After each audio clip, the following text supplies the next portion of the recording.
about her little resource. All right.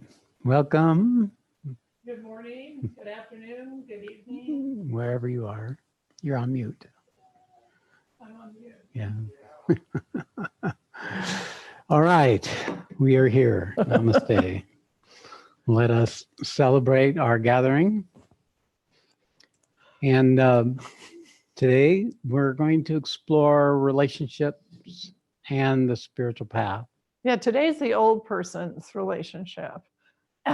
And tomorrow, for those who are, it can be anybody, but you are all welcome. But it's a youth global satsang. It's our first one.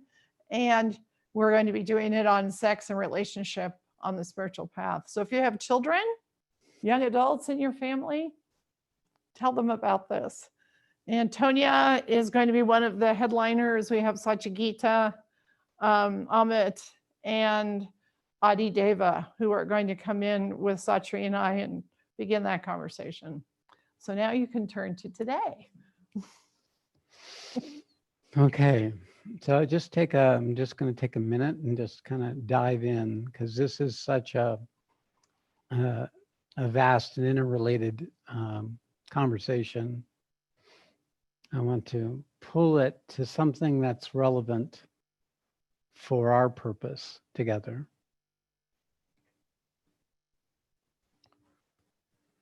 That we can begin to recognize in our lives the role of relationship in the development of our own sense of self, and also the opportunity that relationship becomes when we wake up out of the who we are into what we are, and what then becomes possible. Because it's inevitable that the two are related. So in this process of exploring the nature of our relationship with others, we enhance our relationship with ourself as both who we are as a personality with a history, with a family, with a story, with trauma, with issues, with strategies, as well as with what we are, which is this capacity to witness, to step back, to wake up to things that are still asleep in us, still hidden, still obscured. And the experience that can occur in the awakened state is very different than the experience that occurs in our human state. Because our human state is based on need. It's based on how we learn to be in relationship with others and ourselves, through our parents, through our family, through our siblings, our relations, through those we interacted with when we first went to school, in the playground, in the sports fields, fellow students. All of these become part of the development of the veils of our individuality and all its compensating structures. So relationship from who we are, from the person of us, is based on the need to be seen, the need to be received, a want, an expectation, a hope, a dream, a fantasy.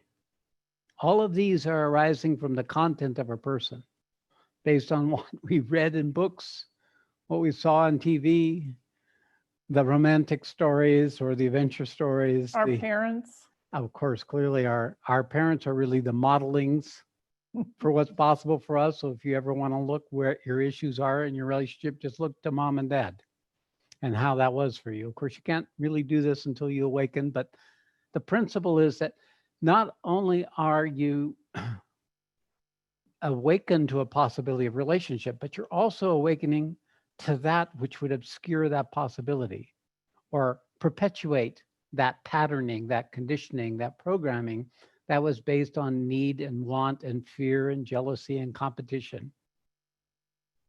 So the opportunity of relationship is twofold. One, to further enhance your ability to know your relationship with the truth of you, with the one relationship, with the ultimate relationship where our is with everything in existence.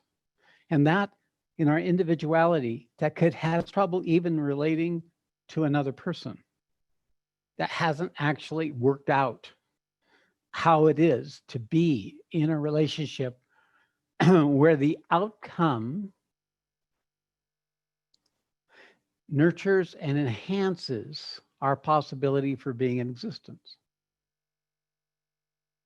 Now, even as human beings, men and women gather together for the purpose of mutual survival and enhancement, to have a position in society, to be a wife or a husband, have children, to be able to replicate something that we saw in our parents' lives, that at least some parts of which were positive for us. And so we come into life in relationship using whatever skills we can hobnob together to try to avoid unnecessary pain and to preserve as much as possible what happiness may be available. And this is actually one place we can always look to see what in us is not yet aligned after we've awakened with our ability to live an awakened life in connection with each other and the world. You know, the foundation of my teachings is that evidence of truth manifested is love. The proof in the pudding, the tire meeting the road, is the compassion, is the empathy, is the sense of connection and shared anguish, recognition of a pain or the misery or the limitation of another without a judgment, without a position. So what we're looking for is how to take our awakening into our lived life. And relationship is the arena. I can't tell you in my own experience how eye-opening it was when I chose to actually commit once again to my relationship with Satsang. The third wife. You know, the first, at the end of the second one, I got hip that maybe I had something to do with why all my wives were leaving me. And when I met Satsang, I sensed an opportunity that would take me outside of that paradigm. And that was true. And it was not easy for me. But what we were able to do was build enough of a sense of relationship that through the course of our human life, we were strengthened enough in each other to be able to meet the challenges that arose from our own programming or the circumstances of what was arising. Now, most of us are pulled to others due to the structures of the veils of our vital, physical, and mental nature. We're pulled to someone because they look like our teddy bear or remind you of your puppy, or there is something in there that just as a childlike impulse, you're looking to get something. Well, of course, that's very simple and it doesn't hold up. If you haven't found that out yet, you will, if you do continue to engage in this. And then there's all the drives, the sexual drive, of course, the biochemistry. When you're young, it's just like unwittingly just channels and instruments for that whole biochemical attraction and repulsion and reaction and need and want. So most of you are older, some of you are younger. Maybe when I talk to the younger people, we'll have a different conversation. But the principle here is you eventually discover what's there when all that quiets down. And that is usually the unwanted parts in each of you. What you call your cellmate. And this is when the human relationship becomes an opportunity for individual development. And I do notice that people who have been successful in relationship actually have a greater capacity when the spiritual awakening happens. If not to be able to work on the relationship itself, but to break out of the habit of the programming enough to see what is in the way the things that the relationship have kept in place, that have compensated for, that have allowed you to bypass.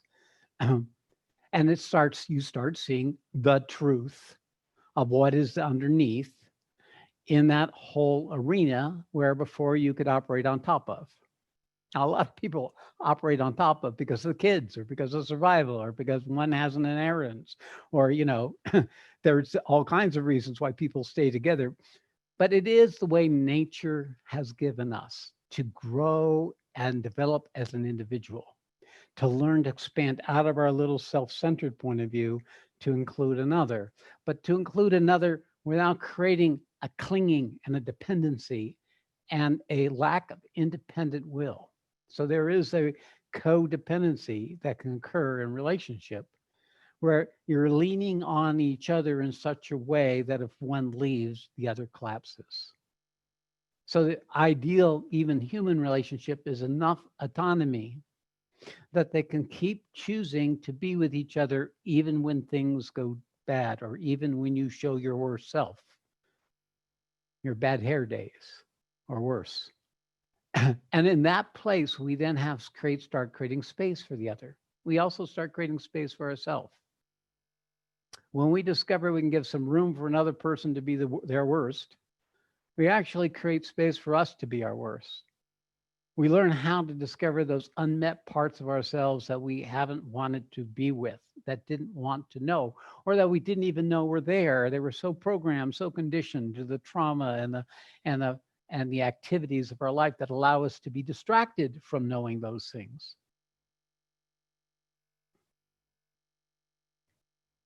So when we awaken,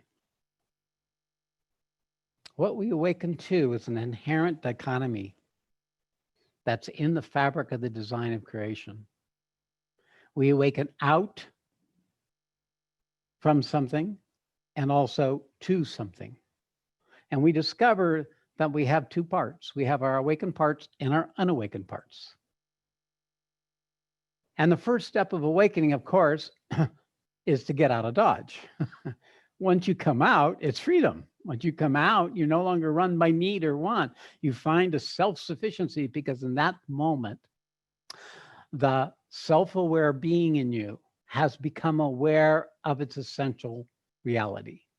It has met it, even though it's not a recognized relationship, but where before there was a veil between that quality of you that can awaken and the human in you and all its content, it's lost in the veils. It's lost in the content.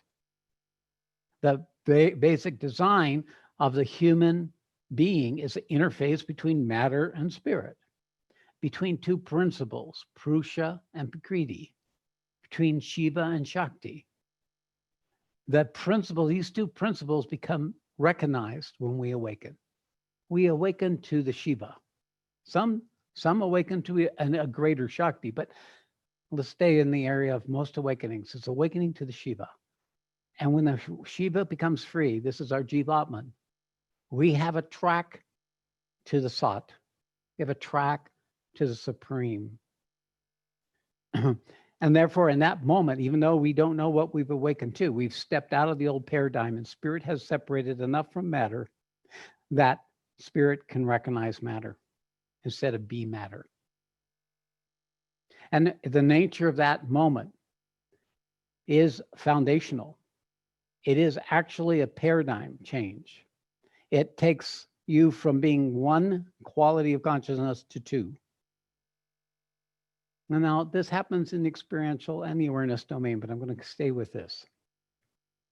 When you awaken, the first power that comes with you is you can begin to see what you've awakened from. But you don't see it with much strength. You see it as a witness. You see it with some separation. If the unawakened parts get active, it can take over your awakening and you get lost in it. And therefore you feel you lost your awakening and maybe you can't recover it. You can't separate back out because the content still has too much authority, too much pull, too much grip over your consciousness.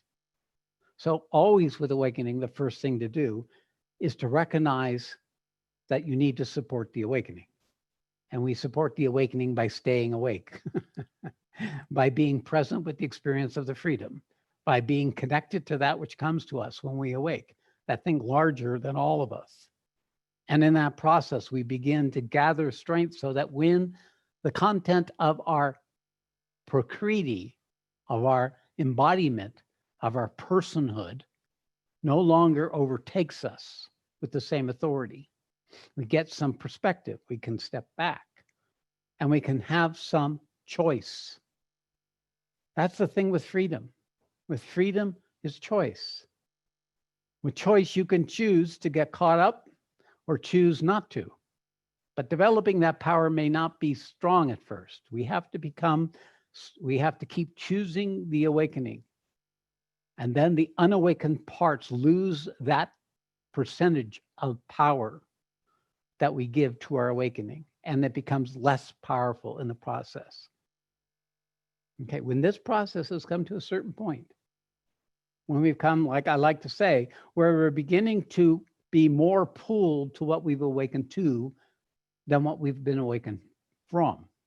We're no longer the self-diminishing story and shame and strategies for compensating for shame no longer grip us. We are able to get in the same way they did before. We then gain enough stability in our awakening that we can begin to allow, to choose to win those parts of our undeveloped individual identity, the Shakti of us, starts trying to lay claim. We can recognize that's what's going on, and we can step back from its power to run and determine what we think, what we speak, and what we act. So it really comes right down to stepping out of the momentum of the undeveloped parts of ourselves enough to count to 10, to take a breath. And in that moment of pause, you've made a choice. You've made a choice to come into a new relationship with that in you that actually does not know how to be in true relationship. Those parts of you, because they're all multiple parts, still stuck without knowing it or with semi-awareness of the suffering it costs. We can choose in that moment not to be overtaken. And in that moment, in that interaction between our awakened part and our unawakened part, is the opportunity for transformation. It's the opportunity of transmuting what before was ignorance and pain and separation and suffering and need into a recognition of a greater capacity to be a person in relationship with yourself, others, and the world.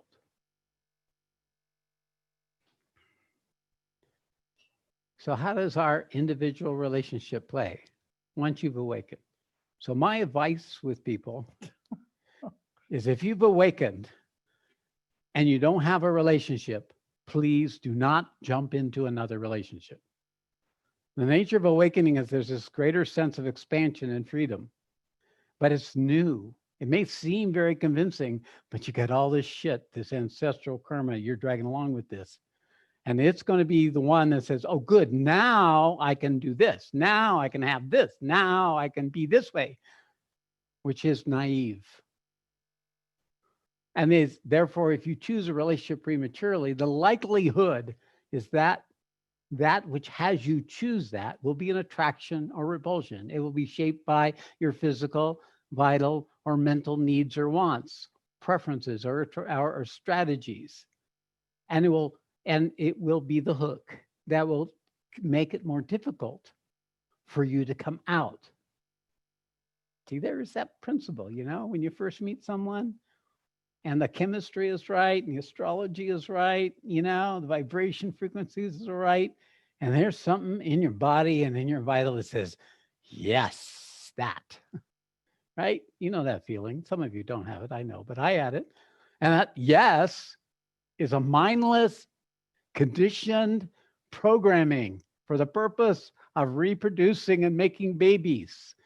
It is not a truth. But it's very convincing because it's very grounded and it's very real. I'm in my body. Yes, her. Yes, him. Yeah. And it's so convincing because that's what the whole story of the human life has been about. All the books, all the movies, all the drama, all the anguish, all the tragedies. Where's it come from? It comes from human relationship. If you want to look at karma, look at relationship. Mother, father, child, sister, brother, friend. Look at that. And you'll see the weave and the wrap that keeps us forever bound in the hope of a better relationship. Like they're going to do it for us. Okay, that's the trick. That's the Maya. Maya keeps bringing us back into the same set of circumstances, the same design, even when it fails. So we keep going back, repeating the same structure, never able to recognize or have a say about the new version that we're currently in.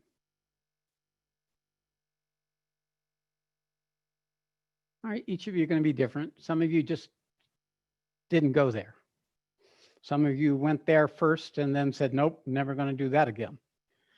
Or, all of us have our own strategies for meeting or not meeting these parts of ourselves. But ultimately, the path that we're working with is to include life, is to bring it back in and make it an opportunity to come into existence in a new way, to learn to dismantle the old programming that comes from that need and want and hope and wish and drama and story into one where the relationship is an opportunity to discover how to come into existence with greater truth. Because the love that we all seek, actually, if we know it or not, even as human beings, is true love. And what is true love? Even in the human in you, you know what true love is. It's the love that lasts. It's the love that's there even when you're your worst self. It's the love that's there even when they're the worst self. It's the love that's able to hold the chaos when it arises, to stay true to the opportunity without diminishing yourself in the opportunity. No, it's not for you to rescue your husband or you to rescue your wife. It's for you to be true, and in the truing, to allow them to be true. And in their ability to true, allowing you to be more true. And in that, there comes a collaboration where the purpose is greater truth, not if you're making me happy or not. Not in the usual judgment of equality or fairness or being heard or seen, but for a greater lasting possibility. So it's my experience. Hello. I'm here. That I chose Satchmai. It was not attraction in the usual way for me. It was a recognition of a quality that she had that I could see, recognize a quality in me that I did not yet know. And in that level of psychic affinity of being, I was able to recognize, though we were very different, there was something happening that was outside of the domain of my usual measures that made me respect her, made me to honor her in a way that I hadn't been able to do before in the same way. I would be infatuated, but then I would come out of the infatuation and I wouldn't want to be infatuated again. This was something different. Mm-hmm. It was an honoring. And so when things got difficult, because we weren't particularly compatible. I don't think we still are. Yeah, I don't think we still are. But the incompatibility is part of the opportunity of the relationship, because what we're honoring is something greater than that can be incompatible. That can be stuck in a structure of what you would rather have or something different. Well, you use it for something bigger than that, even.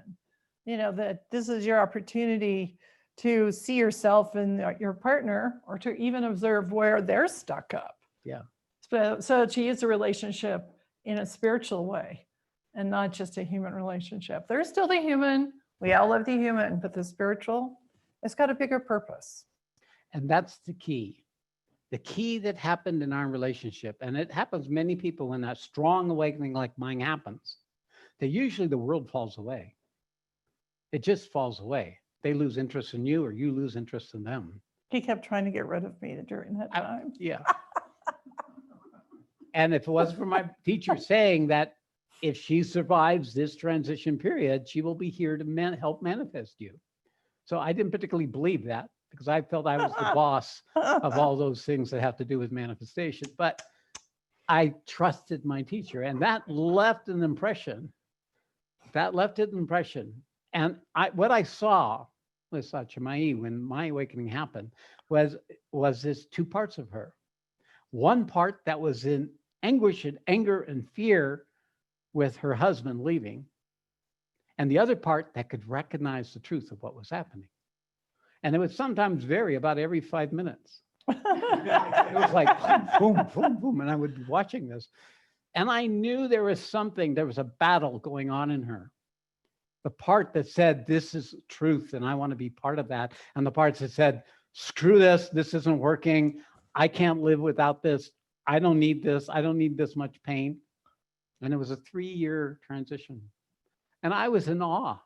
I was in awe because my awakening was so easy. For her, it was tooth and nail, claw and teeth. It was a struggle to be able to let go in the way that was remaining in her wanting a husband and the actual true developed parts of our relationship where she was able to be supported and I was able to be supported in ways in our human development that hadn't been available before. And I want to just stop there a second, because what was that? Our willingness to keep choosing the relationship. Yeah.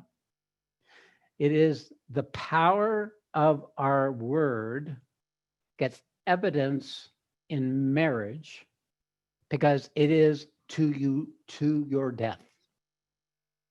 And I got to tell you, I respect that institution. I respect that level of commitment because I now know what's possible when we bring that type of commitment, because then there's a purpose greater. You can work out your relationship with the universe with one person. That's all you need. If they're willing. Yeah. And well, there's a number of couples on here today who have been together a long time, and I've heard the stories, and I know they've all gone through the throes of just this. One of the partners having the spiritual awakening, and the other one hanging in there by the skin of their teeth, or vice versa. So, and I hope you guys will come up and speak later today. So, because it isn't, it is one way to do this, is to go into the relationship and use this as a means to further your spiritual progress, to actually come into relationship with yourself in a way you're not going to do if there's not somebody there that pushes every single button. So the opportunity is not a soulmate, but a cellmate. Now, if we've been able to do that in our human life, then it's much easier to do when one awakens on the spiritual path. Because anytime we keep choosing, even in our human relationship, to stay with the person we're with, we empower that true authority that's in essence our spiritual being, our psychic being. So it gives us a greater capacity to allow the other to discover what's true for them and not feel threatened or unduly threatened by the shift that occurs. Because what will happen in a committed relationship is the other partner will be pulled along if they know it or not, or if they like it or not. And this being pulled along is really pointing to the fact that the awakening person does not have a responsibility for the other person other than to hold space for their process and not leave them. if they're willing to hold space for the process and let them go through what they go through. And that was what I did in the first 3 years. About once every week or two, right? There was the phone call. And usually I held the phone here. Well, that's after I had to wait 30 minutes for them to find you. Yeah, then she was pretty frustrated by the time she got on the phone. So that was, oh, hi, hon. In those days, there was no Zoom. There wasn't even very good at internet. We had phones. Yeah. You know, you had to dial this long number. And it was never for service. Ridiculous. So, but it was a conversation where pretty much it was easier for me to just hold it there and then periodically check in, get the gist, step back, get the gist, step back. And I got to tell you, I was really in admiration for her willingness to stay in the process. And I was in bewilderment why she was doing it. But it was because of this essential quality in herself that was always had been there. And also her ability to recognize that in me and not be able to dismiss it like I'm abandoning her, even though that's what it felt like in her physical and emotional and mental system. Her being is what started coming forward bit by bit. Now, after that transition, my teacher had brought her in the United States, even though I was in India, and she did come to India a number of times. And therefore, she had a community of support for herself. And that was so helpful. And she started doing her own participating and so on and so forth. So this is part of what I've recognized as I work with students, is that if the other partner is willing to be able to give them a context for understanding what is happening and to support the awakening person and not unduly dismissing a valid and true opportunity for relationship. So that's pointing to something from my own experience. But I want you to know that after those 3 years, I still had distance. I did not include Satchmai actually until 2013. And when she came in 2013 to do the work with me in this shared purpose, it was a real challenge. That's when I consented to be part of the process. So, we have those, when we awaken, we have those capacities to witness, to consent, to support, to enjoy, and out of the process become the supreme being. So I went to consent. And in the consent, there was a greater willingness to work with the issues that were arising, but there was still this kind of like holding distance. But then in 2014, at the end of 2014, I recognized she needed to sit next to me. That it was to be a support, to support the unfolding possibility that she carried. And that's when all hell broke loose. That was the most turbulent. Not just with us. And it was everywhere. All the students. And I know that when Shree Aurobindo handed over the work to the mother of Pondicherry, same thing happened in his community. So the bottom line of it is, it was a 3-year multi-level turbulent period where everything that was left between us was brought up. I found my own unconscious parts, though not at first. I was still assigning the limitation to her. And of course, she was still in reaction to the limitation to me that I wasn't seeing. And that's when we brought in Mariana, a third party Kaplan, and she assisted me to see that I was actually, even though I had committed to this, even though I wanted this, there was a part of me that was still avoiding the domination of my mother via my wife. And I caught it while it was happening. And I saw it and I said, holy shit, look at that. I've got a position that's keeping her diminished, that's holding her as not valid. And the second I saw that, I felt the cost.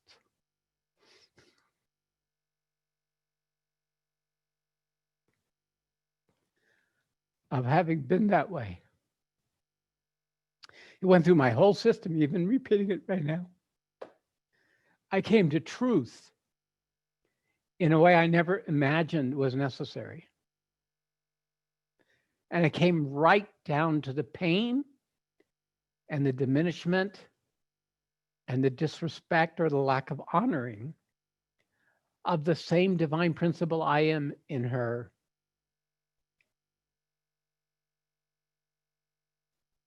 I have to be with this for a minute. In that moment, she became Satchamayi for me, the mother of truth. And in that, a creation occurred. An event occurred that shattered the structures of the existing old paradigms and allowed for forces and qualities of consciousness to come forward and start manifesting that not only rippled and is still rippling through Satchamayi, but it's rippling throughout our relationship with all of you. Well, it's actually what allowed New Dharma to take the next step. So those of you who've come since that point are a reflection of what woke up at that point in both of us to be able to take this to a much deeper level. And it hasn't stopped. Now, what in me was willing or able to recognize that? What was the very thing that, because I had a problem. I had a problem with my relationship with a student. And I didn't realize I was creating pain. And I was, when I recognized the pain, then I could see the cost and the ripple effect that was occurring that I was unwittingly perpetuating by separating these two principles of masculine and feminine, of the Purusha from the Shakti.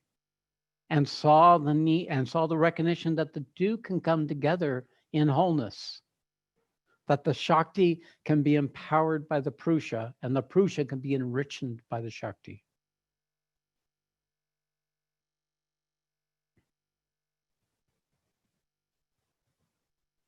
And the thing is, it's a celebration to be this human. Mm-hmm. It's a celebration to be what I am in a who. You know, today I was helping her with the chickens. Oh, we have chickens. Yes. Baby chickens. I would have never allowed it before. Oh, I love that. I wouldn't have allowed it. Yes. And there's my dictatorial La la la. Satchamayi gets to enjoy. Maybe some of you are recognizing. But I see a lot of people smiling. yes, I did. Yeah. So she got her chicken. They're really cute, and they're going to be a lot of work. And in this, when I let go, there is just like the farmer in me came forward. You know, I got 7 planets and earth signs. So I got a natural affinity with earth and animals and all this. So it was like, oh, how do you do that? Well, you don't come from your mental, you come from your body. You know the chickens can handle a little more cold than you think they can handle. You know that they will use each other for support. You know, you just know you got that gut level capacity. So it's bringing forward this earthy quality and allowing it to coexist with my divinity. And that is the delight. There is delight. Truth manifests as not just love, it's delight, because then you're in relationship with all of existence, or certainly an expanded existence than just other human beings. And all of you know this. I mean, part of the relationship of awakening, the other side of awakening, is the moving into connection to everything in a new way. So there is this sense of feeling connected to something greater than yourself, or something being connected to every living thing, every living being, every expression of the sky, the air, the water, the earth. So these are two concurrent experiences that occur on the spiritual path. It's me alone, in which the all is arising, or I am the all, in which the all is one. And those are the two aspects of the unfolding of the opportunity of spiritual experience. We are separate and we are interconnected. When that becomes your experience, you are living the purpose of creation. You are a demonstration. You are an existing demonstration of the Supreme Being in existence. And it's so simple. Yes, getting here, there's extraordinary visions and planes and senses and awakenings and realizations. But when you get down to it, it's chickens. It's just this simple kind of thing. And there is not any difference having this conversation with you or putting the chickens, taking the chickens and put them in the cage so they can go in the garage and be not have to go through such a difficult transition for the night. They're equal. Okay, so I think we're there. This is kind of what I wanted to, Everywhere is. well, the opportunity of the relationship and the way to be with that as a recognition of where it can support you and where it can diminish you still, depending upon what's still undeveloped or hidden in you. Well, I think that's really, for me, it's the purpose of the relationship is that it allows me, when I decide, make the choice to actually pay attention, where I'm still not seeing fully what's in front of me. So, And we've got some gimmicks. Like, for example, when we talk and the usual misunderstandings that occur between us, we stop, we look at each other, and we let and hear, speak and hear the communication. and he has to turn on his hearing aids too. That's also part of this. Me not hearing is the greatest I'm recent sorry. irritant. Of course, there's a strategy of not hearing, like not listening to mom, you know. So I have to get over that one. It's an unfolding process. And that I really want to point out that you can do it with the person you're with. It doesn't have to be another person. It doesn't have to be a matter match. It's as long as there's a psychic connection, there's a possibility of you using the other as an opportunity to come into a greater relationship with truth, even if it isn't a marriage, even if it's a fellow worker, even if it's just somebody you don't want to be with, even, you know, Those are the best. the relative you never wanted to hear from. You know, it's that kind of opportunity this is to use that relationship as a possibility of expanding and developing a truer relationship with existence. Of course, it's always going to be through your shit. It's always going to be through you dismantling your addiction or your habit or your unwittingly investment with that conditioned part, those conditioned parts of yourself. And of course, that's the whole damn thing, right? We each were born into a piece of the whole damn problem. We carry within our own systems the problem for the whole world. If we can resolve it within ourselves, man, we've done the best thing we need to do for the whole world. Yeah, well, that's where we are. So what we're going to do now is we're going to just like kind of enrich in this by hearing from you. So those of you who would like to share, this is your opportunity. Okay. Okay, first up is Jeffrey. Hey.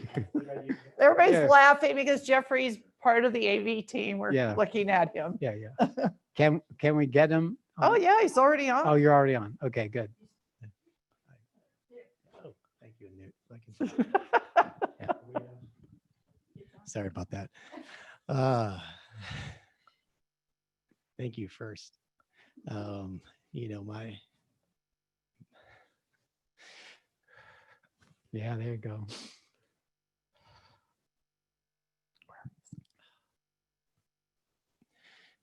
my journey on relationships. I'm all over right now. I can see myself. Oh, okay, we have stuff laughing. Let's not worry about the technical. Just let's go forward. hasn't been the easiest thing. As you know, I've been divorced 3 times.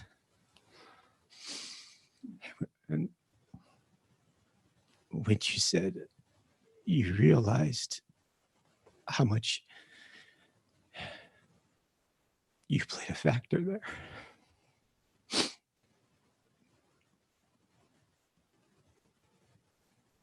Yeah, I know that. I know that. Yeah. And then by the grace of you, you put me back into it. And it's been the most rewarding and beautiful thing to come into contact with yourself and loving yourself before you can love another. Mhm. And to be able to support each other through the process. It would have never happened. I could never seen this happening. That's right. Yeah. And Because it goes right down into the heart of our wounding, the heart of our suffering, the heart of our part in the collective pain. so I just felt I had to bring this into the space. Thank you. And Beautiful. to thank you both, since it was 2017 when I first saw you guys on TV, and not until 2018 until I met you. Wow, that long ago. Yeah. And Time flies. yeah, and it's been beautiful just watching you two evolve. Yeah. and come into, you know, your authorities together, and the beauty of the collaboration, co-collaboration you guys are doing is just an inspiration to the beauty of a relationship and where we can go. It's perfect. Thank you, Jeffrey. Thank you both. Yeah. Thank you. Mhm. A gift. Yeah, Thank you for I being here. and it was also our opportunity to wake up to our responsibility for how that was affecting people that was coming to us. And that waking up to the difference we were making in our dynamics was a painful recognition of where I was not in alignment with my purpose. And that was a real eye opener. And because I've lived my life multiple years since my awakening to be aligned with my purpose, it was also an area where I was enthusiastically interested in diving into and meeting. And it was always finding what in me that couldn't see the truth that was arising in Satchamayi because of the way it was being presented rather than where it was coming from. And I had to pierce through the veil of my resistance to the control of domination of the feminine in order to allow that to be as it was, as another expression of truth that I wasn't able to yet be with. And that is the fundamental revolution that's occurred since that point. Well, and I also think for myself, having to give up using Shree as the reason why I didn't come into my own authority. Very good. It's always, yeah, it's always so easy to just project it onto the partner or, you know, into the relationship or somebody else in your life. That's the obstacle. Then to, you know, I finally turned the flashlight onto myself and got to meet that part of me that still didn't want to be in its own authority. Very good point. We derive strength from another, right? But I do believe that in this world, it tends to be the feminine is seeking the masculine for the protection and for the sustenance and the support so they can feel safe. So it's being able to go beyond that and to risk being yourself is one of the leaps of the feminine authority that needs to come forward to be able to stand on her own and be able to discover and be willing to be responsible for what that might mean. Well, on the other side too is, you know, like, as you said, you had the big awakening. And so for me to sit here with you and actually experience having an authority sitting here took a lot of work. Those 3 years, yeah. Longer than 3 years, Shree. Yeah. I mean, it took a lot of work because I was projecting onto myself all of my unworthiness, my diminishment, and then you know, I also got it projected onto. So that's a whole other level. So I got to deal with all of that too, to where I felt like, yeah, guess what? I'm sitting up here and I'm sitting up here because this is my place. I did the work to get here. And I also want to use that as an opportunity to open it up for others. It's not just about me. It's a lot of other people here sitting, who are stepping up and coming into their own authority. And it's primarily women. So I'm bringing that in. Well, it's seeking through our relationship a resolution Right. of the imbalance between the masculine and feminine principle. And not seeking permission.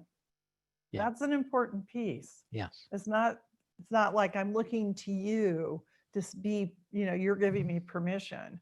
I actually at some point just said, this is my authority. So for guys, and this happens in your relationship with girls, be ready to meet Kali if you haven't met her before. Because it's often eruptive because she's been suppressed for so long, because she's been so diminished for so long, that it's a roar that pushes forward all that resentment, all that anguish, all that pain. And you got to learn to hold it. It's a banquet. It's a banquet of suffering that to hold. And me learning to eat bigger and bigger chunks was part of me getting over the dominational structure of the masculine in myself. Can I call someone up? Yes. I'd love to call Rory and Caroline up. Oh. They're on, and I just think like the two of them working together and what they've gone through to get to the place where they're now doing their own satsangs is truly amazing. And I would love to have, there they are. Hello. Hello.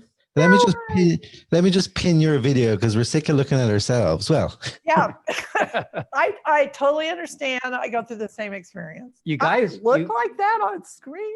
you guys are looking more alike. You guys look great. Oh, Yeah. Now I'll maybe take the eyes of your energetic body. I'll take that as a compliment because Yeah, Carolyn, It don't is. take it as anything. because I love that, Rory. You're owning the pink chair. yeah. But Yeah, that was very intentional. We did that. It was like I know. it was like I need to own my feminine because I've ignored it, and it's so deep within me. It's like how could I have ignored the beauty? Yeah. How could I have ignored the truth, the real truth? It's like it makes me. It's like Caroline has said to me, what are you going to say? You're going to say something? I was like, she's like, I think you should call yourself out on something. I was like, I'll call myself out on anything. I'm not sure what it is, but I know what it is. It's like I was drawn to Shree because of my ignorance. Yeah. Not knowing it in yourself. Exactly. But I found my vulnerability to find true power that's really bringing us together as Shiva Shakti, in every day with the chicken shit. Do you know what I mean? It's like chicken shit. the chicken and the shit. We haven't talked about that part yet. Yeah, and because really the egg, I was the Caroline's the egg. I was the shit. Do you know what I mean? Okay. So I was the fertile soil that could incubate that egg. And within me, it's coming to that realization that I can give birth, to the feminine, and it doesn't have to be giving up my power, but it just has to be surrendered to the might of the feminine. For God's sake, how do we think we were doing something? That it's the feminine that's going to show us my own, but also listening to that power. And sitting there and going, I need to shut up. I need to shut up because what she's saying, I need to hear it, but not I need to hear it and understand and go, yeah, I agree. Yeah. It's like I need to hear it deeply within me and just go, oh my God, how long have I not heard? And that's what I'm hearing every day. So we're in a very personal, universal, but a very family situation and hearing it so deeply. And it's like the apology, it's not that I can't apologize enough, but it's just, I can't get her to hear it from deep enough because I can't access it still. Yeah. I can't. The male principle is what births the female principle because of the position of the male as the dominant force. The man has to be willing to allow the feminine. That's my experience. Well, you have to be willing to allow the feminine within. Because Rory, if That's you also know, you that. surrender to that, then a Caroline shows up for you in a way would not have happened. Or the It's like masculine in Shree reverse. with me. Yeah. Because Yeah. you know, otherwise, what you have no experience of it. So how can you see it? Right. Yeah. So once you have that experience, once you've surrendered that, then you see it everywhere. You see it Yeah. in Caroline, you see it in Georgia. You've got it, it's everywhere. So, It's the pain of the world mother. That's what you're experiencing. It's not your pain. It's not your guilt. It's just you as an expression of the principle of the imbalance. You feel the cost of that principle in you that obscured and suppressed the feminine in yourself and therefore outside of yourself without knowing it. That it is an act that ripples through the collective consciousness. And then you're awakened enough to feel it. But the anguish of what you saw in front of the room was the anguish of this individual for my piece of the collective error that's keeping the imbalance in place. Yeah, That we're witnessing that Yeah, daily. I don't know if this is a question for you. I'm finding it hard. So we're very aware. We're doing a lot of work. We've nearly quietened on the teaching or the manifesting, and we realize that this is a very, very precious time for us to work on we are doing so much work on our relationship. perfect.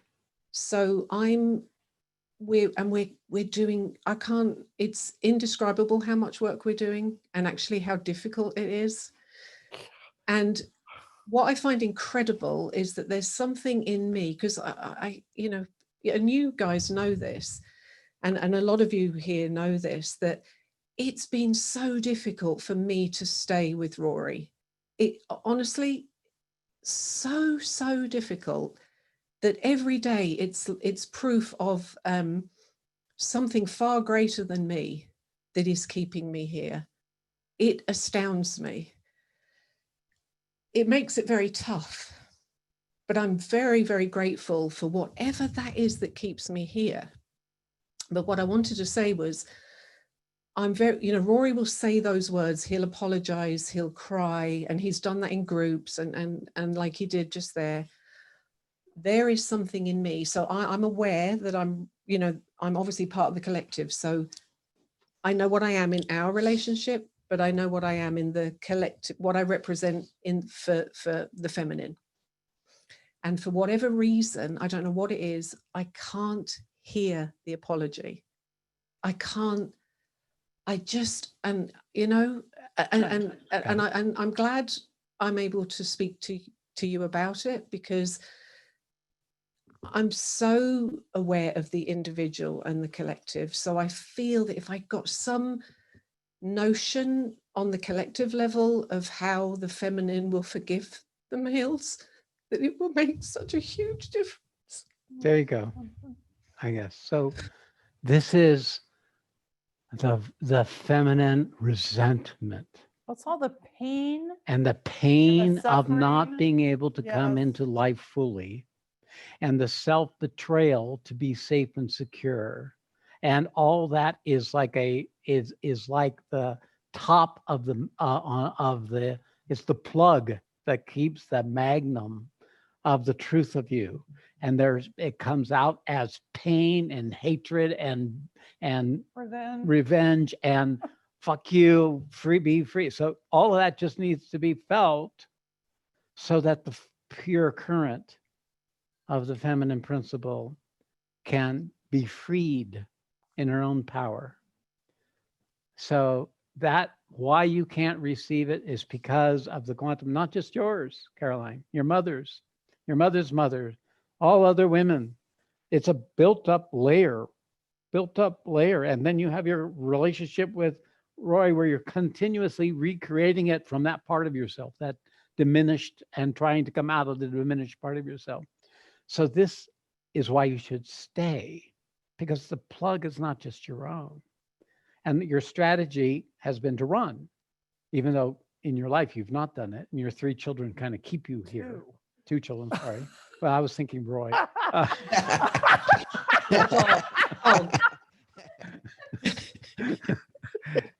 And you have to be the adult. And that being the adult is what's keeping you here. Because you got the truth, you've got the greater truth. You are the embodied truth, even though Roy is the freed truth. You're the embodied truth. And it's very tough to be that before you're the supreme being. But holding the anguish and the price and the pain and not projecting it in the circumstance is what your intuitive psychic self knows what to do. So I can't tell you it's going to get any better. I can tell you that the way to hold it, what true surrender is to allow it to be as it is, as if forever. Not acting or trying to reduce the amount of reactivity or acting that it wants you to do. Now, Roy can handle any of that, just like I could handle Satchamayi's, and it's a shock.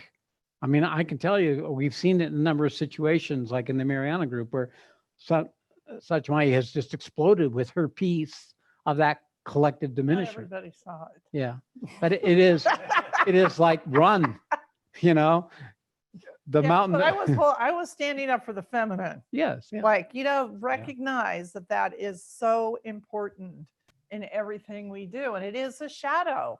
It's like, it's not spoken. It's the Kali in every woman. It's the destroyer. It stands on the head of Shiva. There you go. It's your true power. Just hang on. It's all going to come to you. Well, Caroline, when you shared that, I can think of the many times I've been in the same experience with Shree, where he's, trying to explain this to me and why this should be, and I'm just like, fuck you. And and it's just all there. Like all the times I've been told how to do it, how to think, not listened to, and then I took all of that on as if it was my truth. So what you're doing is you're unpeeling this, because it's not your truth. It's not who you are. It's not what you are. You are the Divine Mother. And that's such a play, because when we work together, when we go into presence, really, Caroline's divine power is immediately there, and then absolutely. And then she's in her greatness. So it's this kind of flip that happens, and it's just like a paradox. It's a paradox because we see it in the world right now, where the pain gains more power than the greater truth. The greater truth is that the problem that's arising in the world is a small piece, 8% perhaps, the ignorance and the self-centeredness, but it's getting distorted in such a way that it seems like it's greater than it is. So when you're in the shit, it always looks like it's always been there, it'll always be there, and it'll never go away. But it's just a small piece of you, Caroline. And that's what is that learning to train the ego to become identified with the greater truth takes years to dismantle the habit of the diminishment and the compensating structures of diminishment to dismantle. And I want to say in this, because a lot of times in the past, we would have talked about Caroline finding it difficult, but a lot of times it was my position that made it difficult. It was like, same with him. Yeah. So I was ignorant of how I got into my position, and I didn't view it as a position because it was free, and it didn't really have a position. When it was pinned on that position, it would just take another position, and it was like, I'm not attached to any of that stuff. So it was like really tricky and slimy, and it still is. Yes. That's the true relationship, because you have an intimate other to show you something that's so hard to see, because it's the very thing that's seen. It's the very thing that is the carryover of our conditions contracted, adapted self that's preventing us from seeing the consequences of how we are. Believing it's a greater truth, certainly a greater truth than you were before. It's a better ego than you were before, but it ain't the end of the journey. And the only way you find that is with an intimate other where you have respect, regard, and commitment for. Those are what allow you to recognize maybe I had something to do with what's arising. But the other thing is that don't blame yourself for this. If you take it and diminish yourself, that's not serving. You can find that pattern of you that feels guilty or ashamed of causing that pain and feel that, but not to make a story of it or to lose the truth of what you also are. Oh yeah, but like I think I'm really blessed in that thing. My default is always my greatness. You know, it's like I don't think I've ever maybe briefly felt something, but that's useful to find the hurt or to find the trauma. But I pop back out of that and I can bring it with me. But it's useful to be able to stay in the Kali of the feminine and see where it's hitting me. And so sometimes I'm so well protected or able to move around that I'll take my positions outside my body sometimes. But it's like to be able to stay with it and also then just feel it and then go, you know, because I can feel it now. And it's like, I'm sorry that I couldn't stay before and I would leave without knowing the truth. That my position is causing a hurt. I'm sorry. Please forgive me. Yeah. Thank you. I love you. Yes. I mean, for all of us, we have this process where we eventually have to own how we've created unwittingly suffering for others as well as our own suffering. So this is you're also in the midst of a transformational process. Yeah. You guys are in an intense transformational process. You're transmuting the very fabric of your personhood into something that's more capable vessel for the truth that's coming. You know, This has been harder than last summer for me, Yeah. Shree. Wow. I got Harder. it. Yeah. and what we're witnessing is like in reality, it's like what you spoke. It's like this. We're meeting everything to be resolved in the universe in our relationship in this house. It's like we don't even have to leave here. That's right. It's a cave. It's your cellmate. It is the boundary where you have to contain and keep choosing to be there, because unbounded awareness is unbounded awareness. It does not become part of our lived life. We have to create a structure, a container, a vessel, which is made of our ego. It's made of our conversion of the limitation of our personhood to be able to open up to this greater awareness that we're becoming. All right, so very good. I know, So I guys, keep we're talking gonna to you let guys other forever. people go, but this is Thank so you. good to see you both. I'm so happy. Yeah. Oh, thank you. Yes. Thank And you. And it's noticeable. I just want to say that what you're speaking of your relationship, I can feel the balance. It's so much more beautiful. It's so much more potent for transformation on a global scale. It's just, yeah. Yeah. We got to demonstrate it to manifest it. Yeah. Thank Very you. good. Okay. Thank you, guys. See you soon. All right, who else do we have? Next up is Eric and Miriam. Eric and Miriam. Oh, Nice to namaste. meet you both. We've been seeing you online. Yeah, we've been seeing a lot of you. Have we met you before? Stockholm last fall. Stockholm. Okay, good. Thank Yeah. you. It's in All right. in October. Yeah. Yeah. And Okay. we've been following almost everything that's been online for this year, except for the 9 days. But we are doing the 4 days and the 9 days in September. So we are All right. we're really Very good. working.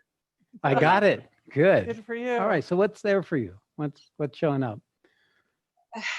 Well, this was an incredible talk. I just feel so, wow, so honest and beautiful. And I mean, for us, this is our second marriage. We've been together for 11 years. We've known each other for 30, but we really felt like we're really soulmates. I mean, it's like we are here to sort of help each other on the path. Perfect. And it's working very beautifully, I think. And I mean, the last thing we were listening to now about the feminine, and I could really connect to that, the difficulty of holding. Yes. Yeah. Yeah. And I think it is coming up in our relationship, just like we just heard. Yeah. Yeah. I call it the primal scream of the feminine coming into existence. You know, it is primal. That's good because it's a sign that you're recovering the truth of yourself in your feminine form, in your being. And it's also strengthening, Eric, your ability to hold the space for the feminine in yourself and dive deep into the cultural programming and the strategies of a man in the world. You know, so it's a mutual. So we have Kali comes for a purpose, but purpose is more perfectly fulfilled if we, the men, collaborate with her work. We allow ourselves to be destroyed.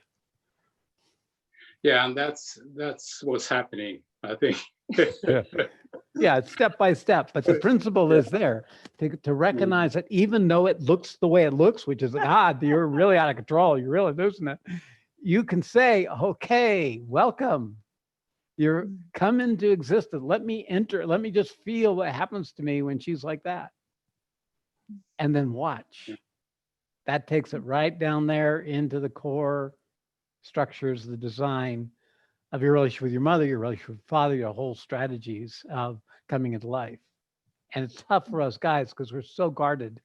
We're so wired up to be on top of that stuff that the feminine is been neglected in ourselves. And that's why it's neglected in the world in ways that we don't yet know, because that's what I see for me. It's a continuous deepening into those structures that have separated the feminine from the masculine as a collaborative manifestation. Okay, so it's perfect. Very good. Anything else there? It was so good to just come online and see you and I'm glad you did it. Okay. No, We've seen you, so I'm glad you came from. I see you, you see me seeing you. We clinched the deal, guys. Thank you. Thank you. Thank you. Namaste. Yeah. Namaste. Next up, Claudine and Prem. Okay, there they are. Yay.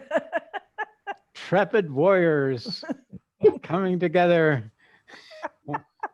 You could again. Intrepid warriors. Okay. Great to see you guys. Yeah. It's lovely to see you, and just to know to be on this platform.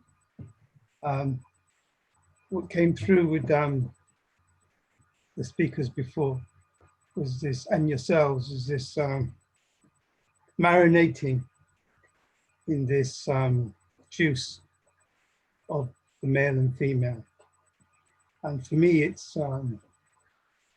since India, it seems to be a must. Prior to that, it was adrift in a sea of entrails.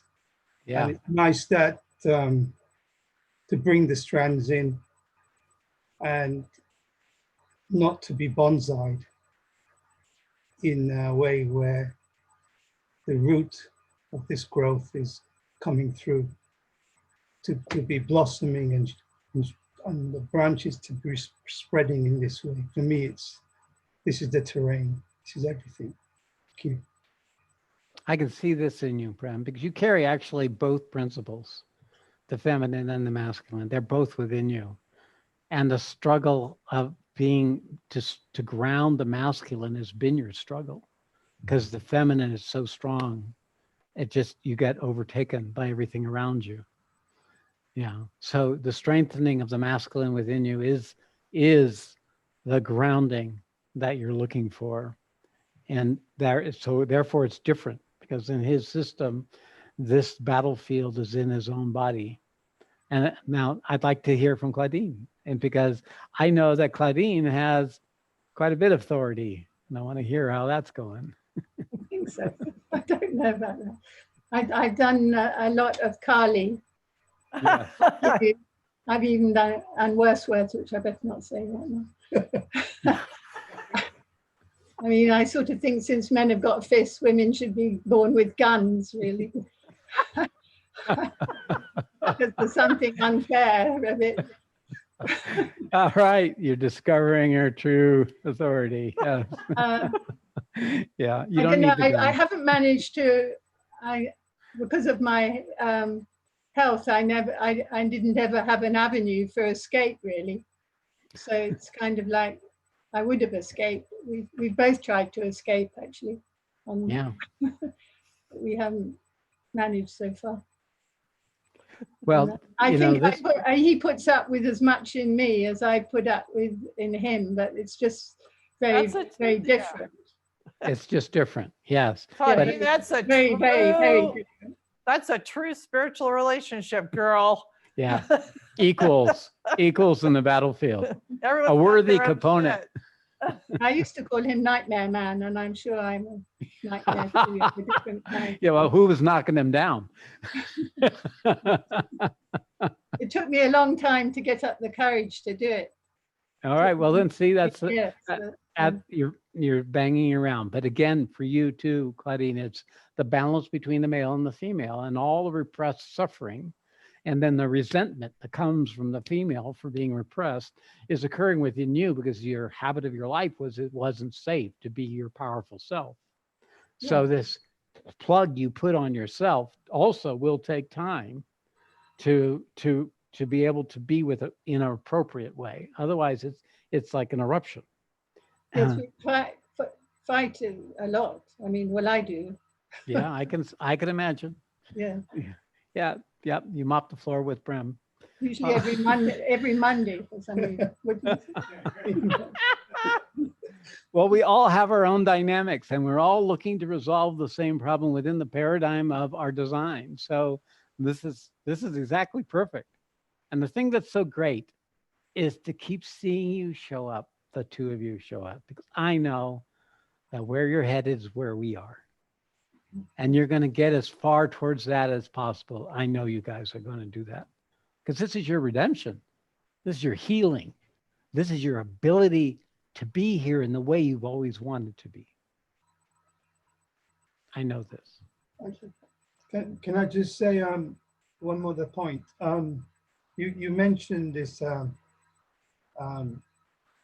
tap and the collective and the energy that it seems to be that I'm sure it's speaking generally, but it seems to be this is the primary relationship at the moment. And I just wanted to say that really. Okay, well, that is it. It's only by including the darkness that the light can expand. We have to meet the pain, but not get overtaken by it. It's the authority in us that doesn't get overtaken because it's greater than our personal self. Yeah, so do this for the world. Do it for the world, not just for yourself, and a greater strength will come to allow that to happen. All right, Brem. Divine loves you both, by the way. I know. Namaste. Namaste. Next up is Alan. Alan. Alan. Hello. Alan. Alan. Oh, I good see to see Sarah you. over there. Yeah. Yeah, we're Great to see you. So good looking to down see in different places. Yeah, it's really it's really lovely to see you.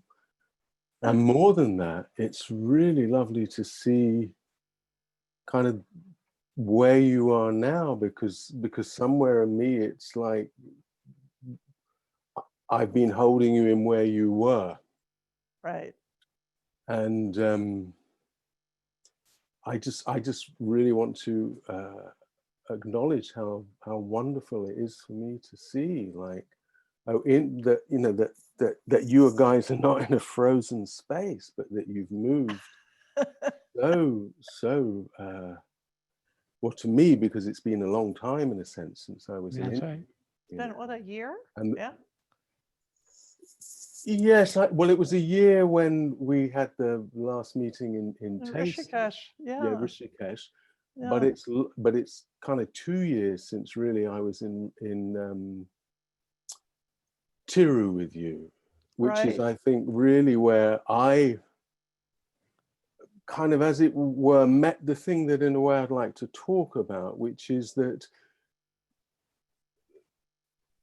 there's a real, I think it's really important in the languaging that we don't confuse the masculine and the feminine with men and women, because they're not the same. So when, you know, Exactly. Shree earlier talked about it's hard for us guys, and I think, no, there isn't one kind of monolith of guys, and that whilst my relationship with Sarah, my marriage with Sarah, you know, it's 28 years, it's like, and so much that we've traveled together is definitely with a woman, a very feminine woman. My actual relationship with her from the moment I first met her is with the divine feminine. Yeah. And it's Beautiful. very, and in the personality of her, there is a guy that is a real pain in the ass, you know, like, you follow me, who it has got all those quality, all those kind of negative qualities of a guy that are very, very hard for me to meet with. And you know, she's not here, you know, like in the physical room with me, but you know, obviously she may or may not choose to speak because she's here. And so it's like that languaging where I recognize that some part of me in being absolutely clear in the, you know, spending like 7 years before kind of deciding to commit to, because all I ever saw in her was this divinity. And so in that sense, she's really been a teacher for me, you know, like a really, it's like taken me into places I didn't really want to go. And in a sense, in Tiru, where I had a kind of thing with you, Satsang, and Tasted, where I'd had, you know, because I was having this battle between the way you organize consciousness between truth and love. And I felt that not only were you kind of quite negative towards love in the sense of it was this anesthetic to describe it as, but also towards the whole of the human personage, almost like that was the vital and that was gross and that was disgusting. And it was very, very difficult for me. And I want to own that, because somehow what in that whole journey, I feel like the journey with the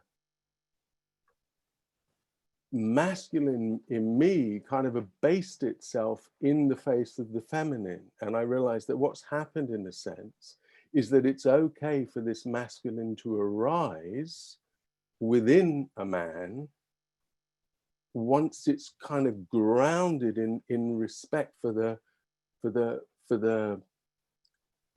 Shakti that's so easy to ignore. And when I was with you in Washoe, and I had that sorry, not in Washoe, but in Lake Tahoe, where I had that extraordinary, you know, that was the most powerful thing I've ever done in my life. And I really want to honor the space that you hold, the two of you, because it's quite extraordinary for me what happened there in terms of understanding.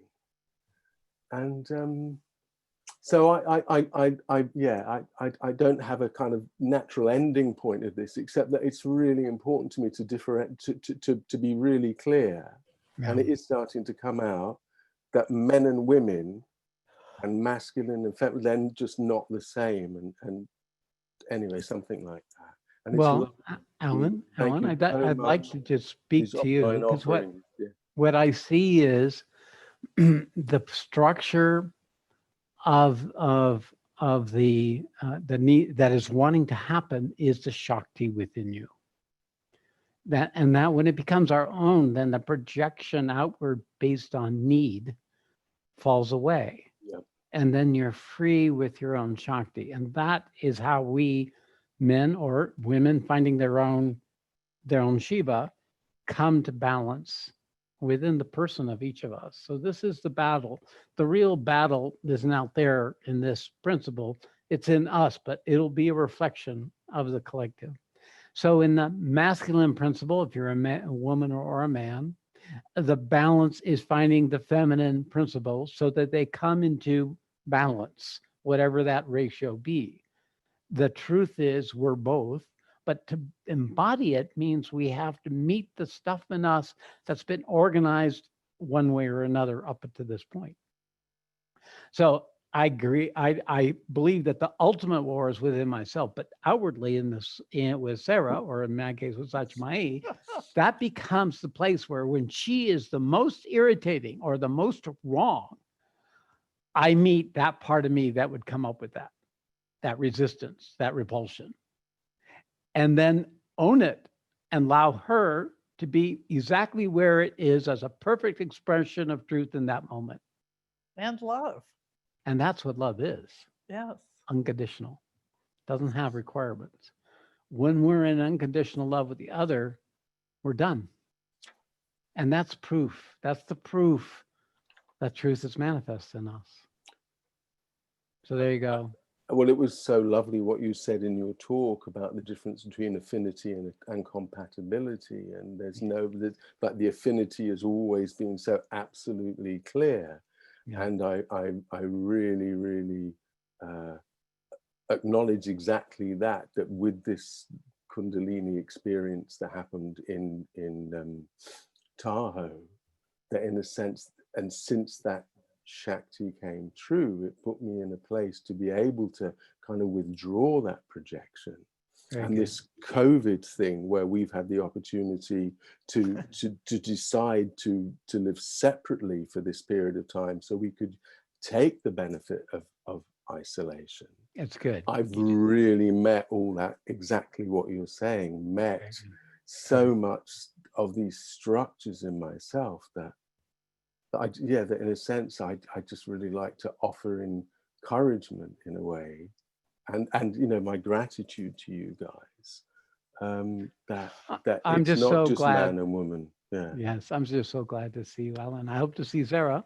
And she's right there. Oh, you're here floating around. Okay. Thank you. I see you guys almost every weekend now. It's lovely. Yeah. Alan, we miss you. Yeah, we do miss you. Next, bye. Next up is the Gothenburg Sangha. The Gothenburg Sangha. Oh, look at there. Here they are. Lakshmi and this gentleman. Yes, this, do you hear me? Henrik? Yes, I can hear you. What's your name? My name is Peter. We saw each other in Gothenburg. Oh yeah, yeah. Yes. Peter. Yeah, No, I stepped up on the stage. Yes. Okay. Yeah, yeah. And I'm on a very different place in myself right now. But I'm going to launch an educational program for couples this September. Ah. Yeah, and I think it's a very interesting thing with the marriage between spirituality and psychology. And you have touched that subject somehow when you spoke about you, Shree, projecting your lower self on your wife, and then you needed some help to see that and own that part of yourself. That's exactly right. Yeah, and then you spoke about you being, as a couple, being able to catching the bullet in the air, so to speak, when that's you are right. high, yeah, and step out of your demon dialogues, to borrow the language of Sue Johnson. Yes, that's what it is. Yeah. So I wonder if you can say something about this marriage between psychology and spirituality, which I think is very interesting. Oh, absolutely. Because I think they need each other. I think you're correct, Peter. The understanding that psychology brings, even if it's using the intelligent awareness, is empowering our ability to make choices to the undeveloped parts of ourselves that aren't able or interested in understanding, but just want to act out their structures. So, I've always felt psychology, worse, it was a foundation of my human life in terms of me recovering from the development stages of my life, but also as I've come into the spiritual path, though there is a real power in the transmission that comes in with the force, it can't do it by itself. We have to collaborate with it to recognize that what is arising, it's what's in resistance to the greatest truth. Now, this is an individual process, but also in relationship, it's like amped up on steroids so that those parts of you that are not able to interact with another is then added on top of with your own internal struggles that come with the transformational process. So yes, we brought in Mariana Kaplan, who's worked with many spiritual teachers who have failed in their ability to honor their role. And she has informed the community, me and Satchmai in the community, on how to be alert to projections and transference and unconscious patterns of behavior that we're unwittingly demonstrating. So yes, there's no doubt about it. To become informed of the psychological design that's conditioned in all of us human beings very much will empower our ability to hold and integrate our spiritual awakening. So for me, I'm really on board with that principle of the meld of these two. But you don't want to get caught in the mentalization, but rather in using it as an opportunity of recognizing in yourself those structures that are not able yet to come into existence more fully in the truth of what they are. Yeah. So Thank there you you go. for your input. I don't know if we have another question. Is it okay? Yeah, we have another. We have a Okay. lady here who wants to. Sure. Yeah. Hello. Hello. Namaste. And what's your name? My name is Emily. I met you in Gothenburg. I Yeah, think in Emily. October. Yeah, Yeah. yes. Hi, Emily. Emily. Oh, I get so nervous coming forward like this. Yeah. I'm not even sure what my question is. I want to bring this up. I just recently came out of a relationship, and yeah, I can see, and I have always seen that that is not the person for me in the long run. But still, there is a part of me that wants to go back into that relationship, and I feel like maybe the part of me wanting to go back is a wounded part, and the I more think you. enlightened part of me knows that I shouldn't go back. I think your sense of it is true because Yeah. I can recognize already you have a tendency to diminish yourself in the relationship. Yeah. And you lose access to your own authority. Yeah. And even if it was a good relationship, the structure in you does not serve you. So no matter who the other person is. So finding this in yourself by taking, if nothing else but a break, will allow you to begin to see where you've unwittingly surrendered your authority to the male principle in your life. So you can learn to stand alone in your own truth.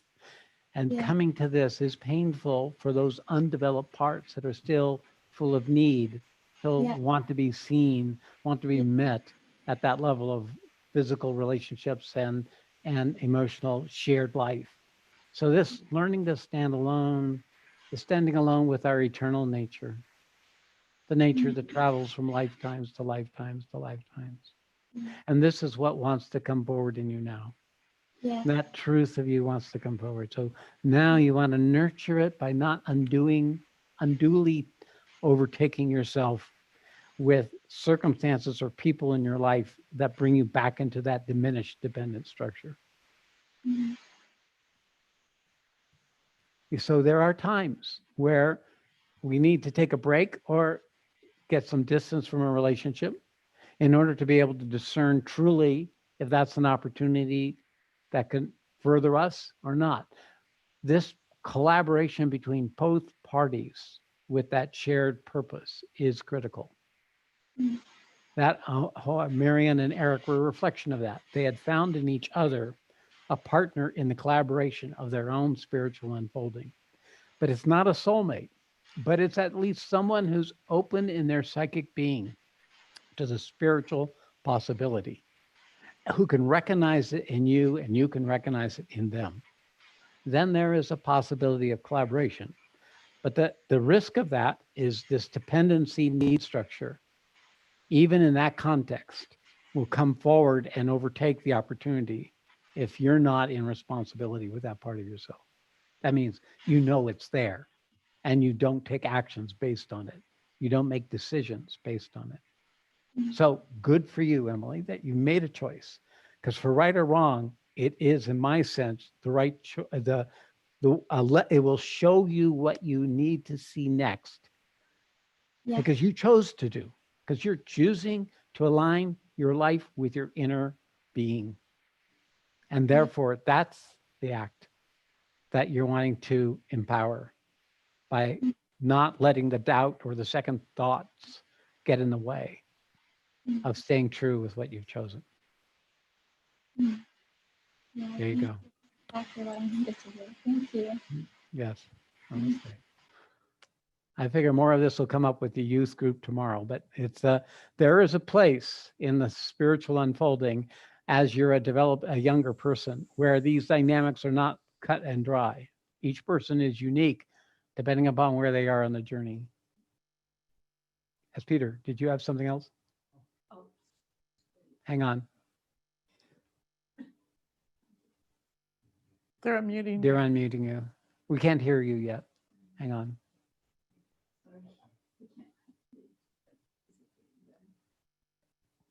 I think. Okay. Yeah, Can you hear there me you now? go. Yeah.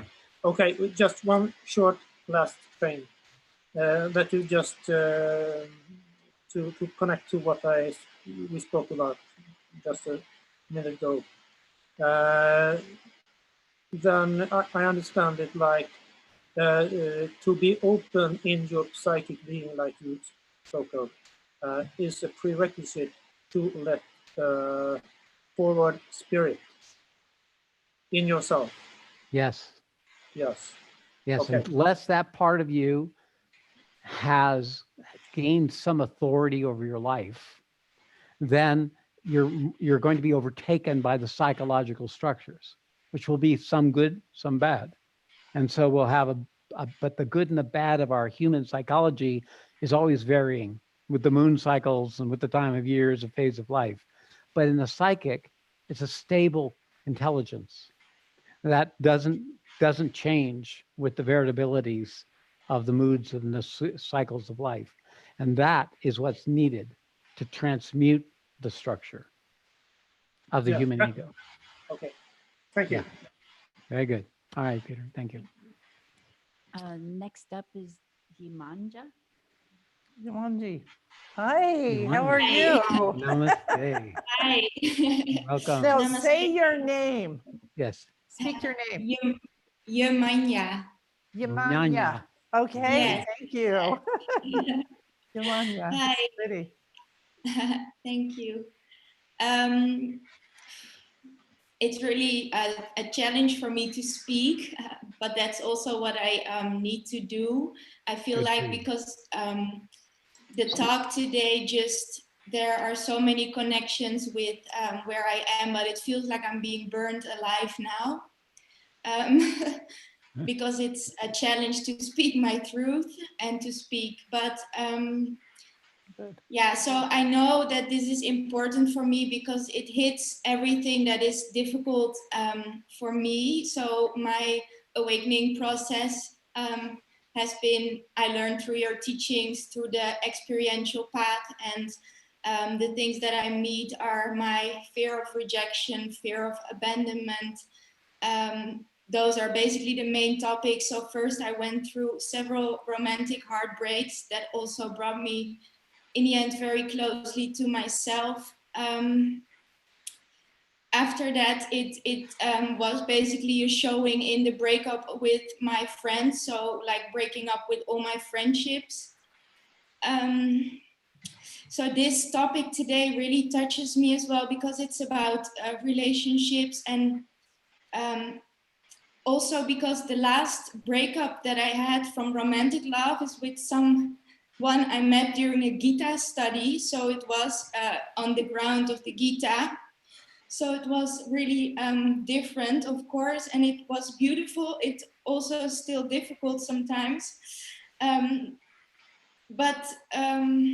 So also in a way, I know this is what I have to meet, because in the next Gita course that I will join, he will be there, and also a connection that happened between him and somebody else that broke my heart perhaps might be in that Gita study as well. So on the one hand, this is terrible.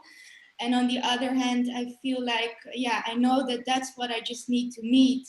And I also know that because now also seeing the talk today, like people being together, that triggers all of me wanting to be seen, or all of these things. And also meeting you in real life now, I noticed that what is this fire is also because there is so much truth, of course. So my biggest fear probably is feeling rejected by you or feeling abandoned in some sort of way. And at the same time, it's also the struggle of, I know that wanting to come forward now is also this need of wanting to be seen, the immature part in a way. Yet I know I have to do it, that's what I have to do now. Because I apparently then have to go through that experience as well, but that's what makes it such a challenge. But I just felt for a long time already that I wanted to meet, because since January 2018, I've been joining the Gita and started to follow your teachings. And before that, I already went through a great transformation journey, but the Gita studies and everything took it to a whole other level. And I just felt that I wanted to meet you, because it's so strange that I feel like everything from your teachings is already alive in me and manifesting, and the whole Dharma is happening, and I have never spoken to you or met you. So that's why I'm here now, and I will join the what was supposed to be the Holland retreat, the 31st of July. Yeah. Good. Online now, and yeah, so mostly want to say hi. Hi. Hi, this is great. All right. So first, let me just speak a bit about just the beautiful flow of yourself that you've brought to this moment. It is just magnificent. And you've touched my heart. You're in my being. I see you. I feel you. I recognize you. And let's just point to this: the role of a responsible spiritual teacher is to be the relationship that takes you beyond all relationship. It's to take you to that relationship with yourself. And that's what you're demonstrating right now. I want you to say you are well on the journey to the fulfillment of your purpose. And I know that's what's motivating you, is you have a purpose greater than yourself. And that is what is having you come forward in this full, authentic, vulnerable place and demonstrate what you've given. So I can look at the people on the screen and I can see we've all been touched. So you've already manifesting a beautiful quality of truth, struggling in this young woman's body to come into existence and become the power that she is. Yeah. Yes. So thank you. Thank you for the gift, and you're so welcome. I look forward to seeing you. We both look forward to seeing you. Yes, we're sorry we're not going to be there in person this year, but we will be back next year if it's possible. And this works, right? Yes. This works. Okay. Take care. Thank you. Yeah, you mind. Thank you. Next up, David and Trish. Hey. Hey, guys. There we go. We can hear you now. Hi. Good to see you. Good to see you too. Great Yeah. to meet you guys. Yeah. Thank you for unmuting us. He always notices the computer parts. Yeah, right. I appreciate him. Yeah. So we've been together, David and I, about 20 years. And I was married and I knew him because we were in a big community choir together. And he was dating another girlfriend of mine. And so he was just a guy friend. So I was very careful when I went through my divorce that I wasn't going to date anybody and just hang out with my girl and guy friends. Well, you know how that goes. One thing leads to another. The forces of nature. But it sounds like it was a purposeful union there. Yes. And I knew when I met him, I said, I don't know what it is, but I'm feeling really drawn. I'm supposed to do something more than, my son was almost grown at that point, more than the career I'm doing and raising a child. And there's something more and I don't know what it is. Are you up for a spiritual relationship? I was real clear that was my next, this was my third relationship. And he was, yeah, and we were on board. And so I felt like that's what we were doing. And then, I don't know how many years ago, a couple of years ago, I found out there was a woman when we met he's from Wisconsin, when we go back there, that's long-term friends with him. And other people were embarrassed for how she was physically all over him and kind of meddling in our business, literally physically would get between us and stuff. But I wasn't jealous because he's not in love with her. And I thought, whatever, she's just her personality. It's fine. And people were amazed that I wasn't jealous. I just thought, I trust David. Well, she started calling him and I had asked her, because she had done several things, if you guys are going to talk to each other or whatever, now that we're married, we don't have to all three be on the phone call, but I just want everything above board. And I sent her an email from both of us and she never responded. And so I kept asking, have you heard from her or no? Then email her, and he kept saying no. And then I found out 10 years after that, they had been having a private relationship without me. And he had been lying about it the whole time. Got it. And Betrayal. so That's true. yeah. And so I've been dealing with that and like see, even now that the pain, the biggest part of me wants to like, she's a therapist and she really tricked him. And I see a lot of parts, I'm a therapist, that she did to manipulate him. And I know how he could be manipulated. So I really do understand and forgive him in that sense, that he was tricked and fooled and she knew better. But there's another part of me that the grief of that, when you talk about the universal grief, it's this universal, it's a bigger piece. And so last night we were having a lovely dinner out in our deck and he was saying, look at the butterflies and all these pretty flowers we have here. And aren't we so blessed? And right before he said that, I was thinking, look at all this blessing. I wonder what it would feel like if you were in a committed relationship where no one had cheated on you, what a person would be feeling at this point, realizing that there was part of my heart that couldn't fully embrace this moment because I'd like to snap my fingers and be through the grief, but it comes up in waves when I least expect it, like last night. He's in this wonderful, committed, and so I told my truth as gently as I could. I don't want to keep hammering him. And I'm not a collie kind of when I come more from my pain and my truth. It's not usually from an angry place. Well, you can get there at times. Not that I never get angry, but that's not it's not what I like to lead with. Yeah. And so I wasn't angry at him last night. I just told him my truth.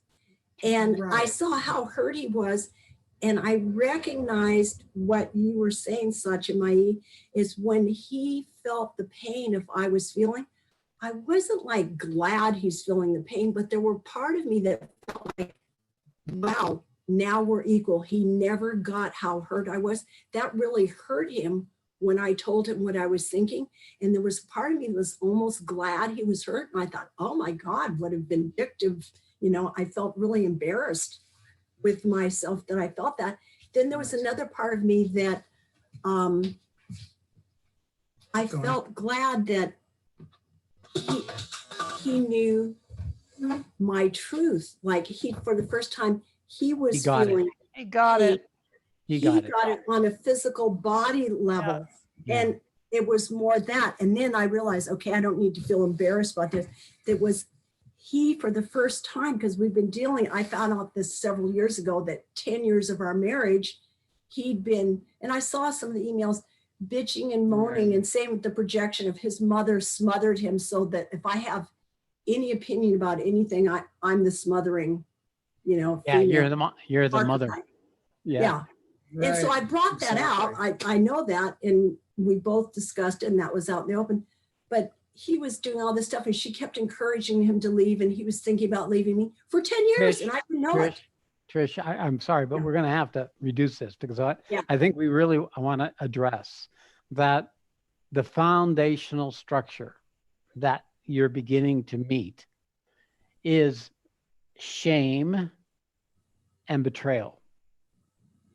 And I know you've designed your life as a therapist with proper behavior and not proper behavior, but the truth is, embodied in the core of you is betrayal and the vengeance and the anger and the shame behind that, because betrayal and anger are compensation for being diminished. That structure of diminishment in you needs to be met, because that's the doorway to your power. It's coming out of the domination of you having to be a certain way so you don't lose the important other person. And where there was evidence of a fault on his part, which would then feed this betrayal structure, because the shame structure is always going to be looking for betrayal. Yeah. It's always going to be looking to see if that person's trustworthy, because the shame is not able to stand on its own. It can only stand with another to validate you so you don't have to feel shame. But that doesn't mean you've met shame as a doorway. If you meet shame as a doorway, you'll see there was a price for being with David the way you were being. That was a compromise of the fullness of the truth of yourself. And that is the true betrayal, where you sold out your worthiness to be secure, to have what you have, rather than be willing to stand without that. So it's a very important thing to recognize, because as I'm speaking, I can feel it in your heart. I can feel it working in your system. So I want you to just be in your body with this recognition of the cost of not being in your truth, including outrage and at the time of the betrayal, where you squashed that on top of all the other things you've squashed that come from that invalidation, that I'm not worth it, I'm not enough, as the underlying fundamental design. And this is a pain of being. It's not just a psychological pain. And that does have the shared for all of womankind who have not been able to come in this world into their own true authority. So important thing right now is to feel this and just to stay with this. And we're going to have to move on, David, just to give patience for Trish to have her process. Yeah, sure. Yes, exactly. Thank you. Okay, namaste. This will be a gift that keeps on giving. You watch. Next up is Hugh. Hugh. Hugh. Good to see you. You got. Where are you? It looks so cold. You're in the trailer. Oh, it is really cold. I'm in the Adelaide Hills, in the far south. I arrived yesterday. I have to earn some money. Oh, good to see you. If I can see Nella there and you're here. Yeah. It's like Alan and Sarah. She gave me an elbow to raise my hand. She said, "Come on, you got to get up there." So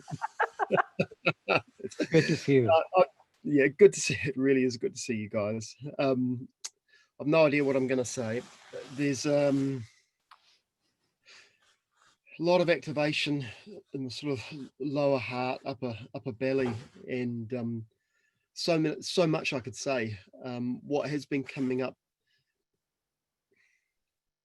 is, whilst what drew me to India was Shree, it was also very much Sach Mai. There was I saw something in your interaction in the play that sort of recognition of this. I see that in me and Nella, and there was this heart opening with that. It was really, and watching all the little micro expressions on your face, Satri. Yeah. I know that one. I get that. That's what we are. A demonstration of the problem and the solution. Yeah. And when you were talking about surrendering to Kali, it's yeah, we know. Yeah, and yeah, Nella and I have been through difficulties. It's been tough, it's honestly, before India, I was getting ready to go to New Zealand. Well, I was going back to Australia, then going to New Zealand, and since coming back, our relationship has changed out of sight. Really, it's something completely different. I have seen this. I've watched the two of you. Yeah, it's wonderful. There's a joining together now with the real work. So thank you so much, both. Yeah. Thank you, Hugh. Thank you. And Nella. Yeah. All right. All right. Stay warm. Yeah. And Kelly is up. This is probably your last one. It's almost one. Kelly. Hi, Kelly. Oh, good to see you. I raised and lowered my hand several times because I wasn't sure if I wanted to come up. And then I was praying we would run out of time, but just in the nick of time. I wanted to ask, and so I have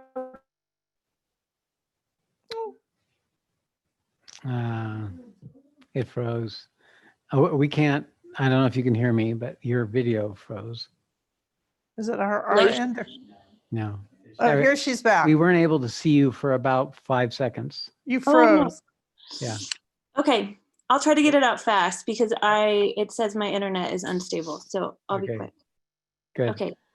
So I'm married. I am the one who is on the spiritual path. My husband he's not interested, but like there's a deep shifting that I can feel with him, but it's still in our relationship. Like this is me and mine. Like he's not interested in any kind of spiritual pursuits at all. And I just am not sure how to hold it as far as like the relationship and the growth together. And I want to say like it doesn't feel misaligned right now, but there's a little bit of like my picture doesn't look like everyone else's picture. Well, that will definitely be true for where you are on the journey, no matter who the other is in your life. But, my experience with this, Kelly, is that the partner that comes with us is here to assist in our manifestation or they leave. And so the partner that I think that your husband is feeling the pull from his psychic being, which is very deep within him. It is not the personality. The personality doesn't have to be interested. If he has a role in supporting and providing for you, as long as he's supporting your following your truth, then it can be a very collaborative and useful relationship. And even though he may not know it, you would be dragging him along unwittingly in the process. And you're probably sensing that already. That means there was a psychic connection there originally. That goes beyond the preferences or expectations or just happiness. Does he see you as his goddess? I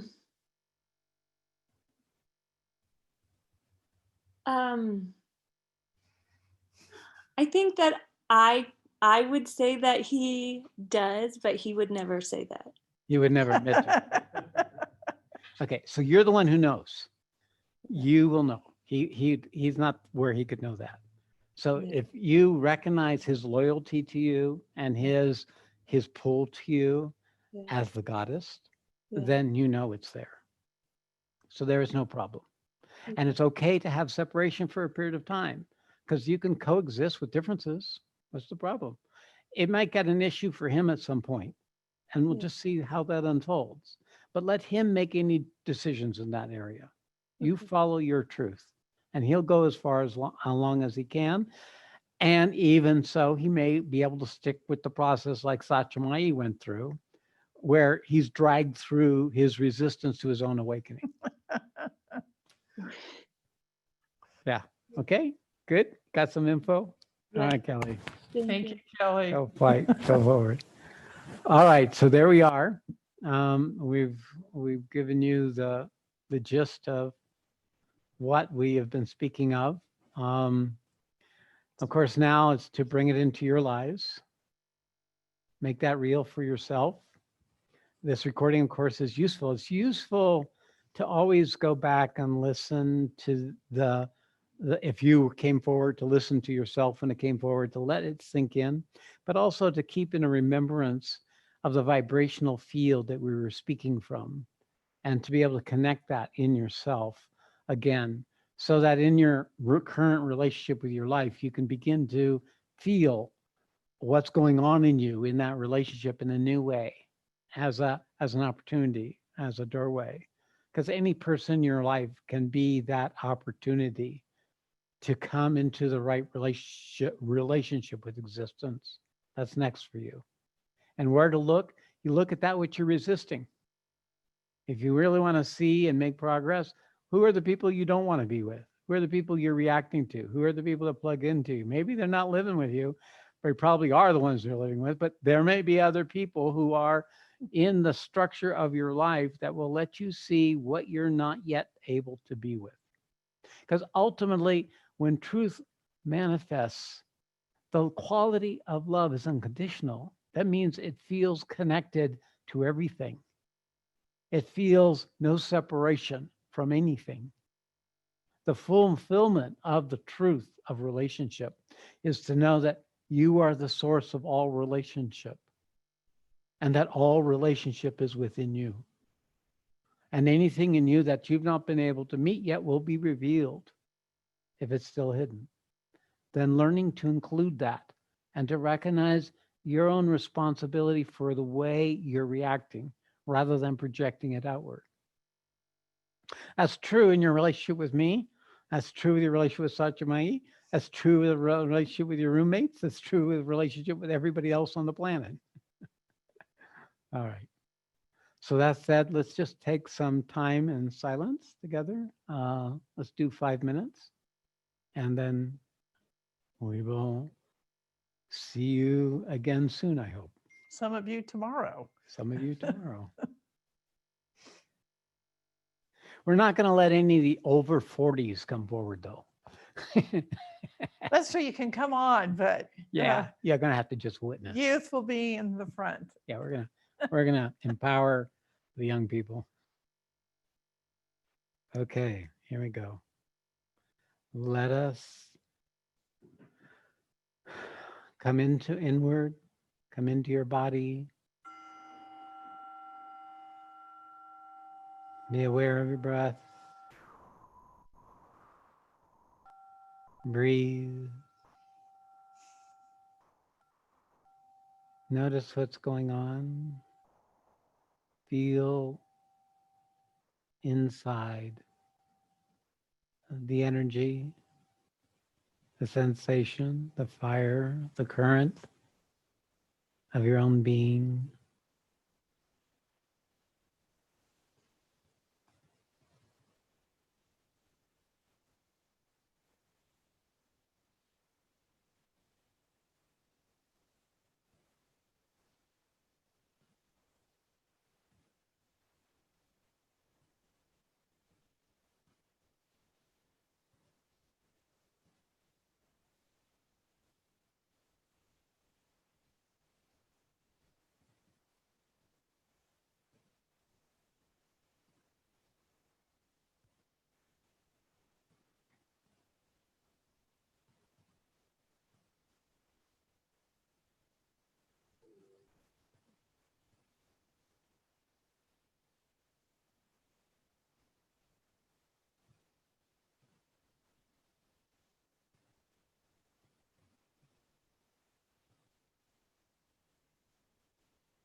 Hari Om Tat Sat. Hari Om Tat Sat. Hari Om Tat Sat Shree. All glory to Supreme. May truth manifest. Namaste.